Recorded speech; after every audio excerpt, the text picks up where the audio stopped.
Welcome to NCN news. నేను సంధ్య. బులెటిన్లో ముందుగా హెడ్లైన్స్ చూద్దాం. రైతులను కూటమి ప్రభుత్వం ఆదుకోవాలి. నిడదవోలు నియోజకవర్గం మాజీ ఎమ్మెల్యే జి శ్రీనివాస్ నాయుడు. పొగాకు కొనుగోలు వేగవంతం చేసి రైతులకు గిట్టుబాటు ధర కల్పించాలని డిమాండ్ చేస్తూ దేవరపల్లి టొబాకో బోర్డు కార్యాలయం వద్ద వైఎస్ఆర్సీపీ జిల్లా కమిటీ ఆధ్వర్యంలో ధర్నా కార్యక్రమం నిర్వహించారు. ఈ సందర్భంగా నిడదవోలు నియోజకవర్గం మాజీ ఎమ్మెల్యే జి శ్రీనివాస్ నాయుడు మాట్లాడారు. పొగాకు రైతులు పండించిన పంటలకు గిట్టుబాటు ధర లభించే విధంగా ప్రభుత్వం చర్యలు తీసుకోవాలని, పంట త్వరితగతిన కొనుగోలు చేయాలని, జీఎస్టీ తగ్గించాలని, ఎక్సైజ్ డ్యూటీ తగ్గించి కొనుగోలుదారులపై భారం తగ్గించాలన్నారు.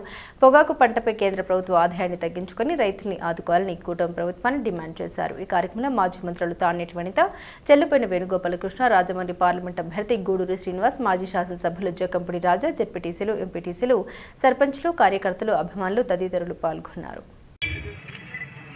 ఈరోజు ప్రభుత్వం, ఈ కూటమి ప్రభుత్వం టీవీల్లోకి వచ్చి సోషల్ మీడియాలో రైతులకి అనేక మేము అండగా ఉంటున్నామని చెప్తా ఉంటారు. మరి వాస్తవం ఈరోజు చూస్తే ఇక్కడ ఈ పొగాకు రైతులు ఏదైతే ఈరోజు ఇబ్బంది పడుతున్నారో, నష్టపోతా ఉన్నారో, మరి ఇది ఎందుకు కనపట్లేదో, అదే మీడియాలో, అదే సోషల్ మీడియాలో ఎందుకు కనపట్లేదో మనకు అర్థం కావట్లేదు. ఈరోజు ఇక్కడ రైతులు అందరూ చెప్తా ఉన్నారు, ఏదో కొద్దిగా డిఫరెన్స్ ఉండుంటే, కొద్దిగా తేడా ఉండుంటే మేము భరించగలం, కానీ దాదాపు గత సంవత్సరంలో 400 రూపాయలు పైకి పడి కొన్న పొగాకు కిలోని ఈరోజు 250-60 రూపాయలు కూడా రావట్లేదంటే వారు ఎంత నష్టపోతా ఉన్నారు.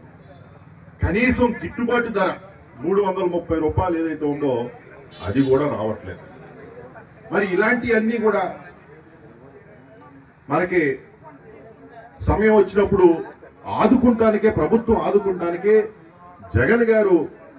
గతంలో జగన్ గారు ప్రైస్ స్టెబిలైజేషన్ అంటే ధరలో స్థిరీకరణ స్కీమ్ పెట్టడం జరిగింది. దాని ద్వారా ఏ పంట అయినా సరే రైతులకి రేట్ ఇబ్బంది వచ్చినప్పుడు, ధరలు ఇబ్బంది వచ్చినప్పుడు ఆ డిఫరెన్స్ ఏదైతే ఉందో, ఆ తేడా ఏదైందో అది రాష్ట్ర ప్రభుత్వం చెల్లించేది.